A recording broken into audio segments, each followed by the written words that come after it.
You're listening to Grounders and their track Secret Friend. Now they're from here in Toronto but sticking around to play North by Northeast, and by the way released their debut self-titled LP last month. 9 tracks of dream pop, neo-psychedelia, and just in time to go hand in hand with those dreamy tie-dye days of summer. Today just happens to be one of those days when I'm kicking back on the deck with the guys of Grounders, but you guys probably haven't had as much of a lazy day as I have you? No, we're just kicking back. You guys are from Toronto too, so set the scene for us. What places or things went into the making and what made this album come alive? Well, there's an excellent pita pit near the studio that we did a lot of the recording at. I don't know. Our garage is actually a place in Toronto. Good call. It's a nice little garage. That was probably like the biggest place where all of it kind of came together. There and probably in our singer Andrew's apartment. But it was probably, our garage where kind of we worked out all the tracks and kind of maybe even got some inspiration from just like putting that place together and the way it looks and feels. And Andrew's apartment where we worked on a lot of the songs as well. Probably those 2 places is where it kind of came to be. And I've actually read that you had to rediscover your love for pop and you revisited old favorites, which sort of sparked what was behind the new album. So how did that play out?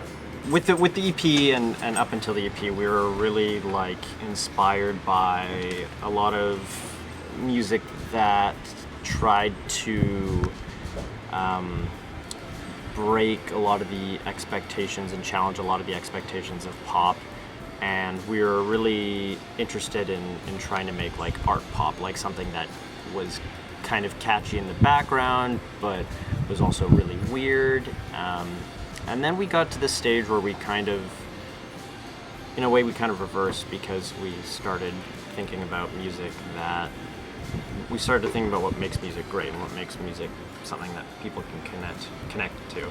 And started going back to all these old artists that made pop music or weird pop music and start realizing how much more of a personal connection was there just with the structure of the songs and instead of using our musical structures and our instruments to like blow people's mind, which I think we kind of wanted to do when we were starting, we wanted to do it to just kind of add a subtle layer and subtle texture of strangeness and like a little bit of a psychedelic edge. Mm-hmm. And I'm curious because you're talking about these artists that kind of push the boundaries here. Who did you revisit? Artists specifically that I guess we were listening to. Gary Newman, Devo were 2 examples and there's like a number of tracks on the album that kind of are specifically influenced by that sort of new wave synth pop kind of inflection. We listened to a lot of old krautrock like Noi and Can, and there's some of those kinds of songs on the album as well. And I guess we've been talking about sound, but as your influences and creative processes, I guess, change over time, how did this affect the themes of the album, even lyrically? I think that's a good question because I think in a really strong, there was a big influence. Just having to make this record and the fact that it was taking so long to make, I think there was, and we were having a bit of maybe an identity crisis of who we are as a band, who we are creatively. I think that influenced a lot of Andrew's lyrics, which are sort of about trying to find his own inner peace.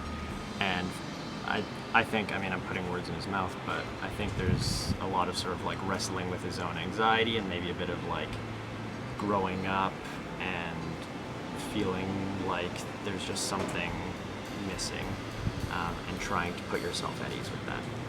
So I think that was kind of influenced by a lot of pressure that we were putting on ourselves and our expectations being really high and trying to find some sort of resolve. Sounds like it just got really real right now. Oh, it totally got real. So if you'd like to pick their brains a bit, maybe about it, you can catch Grounders at their North by Northeast set. That's Sneaky D's on Thursday at midnight, and again Friday 4 p.m. at Handlebar. And if you're not in Toronto, they are hitting up Hamilton and some Central Canada spots, right? Within the next month or so? Mm-hmm. Yeah. Great.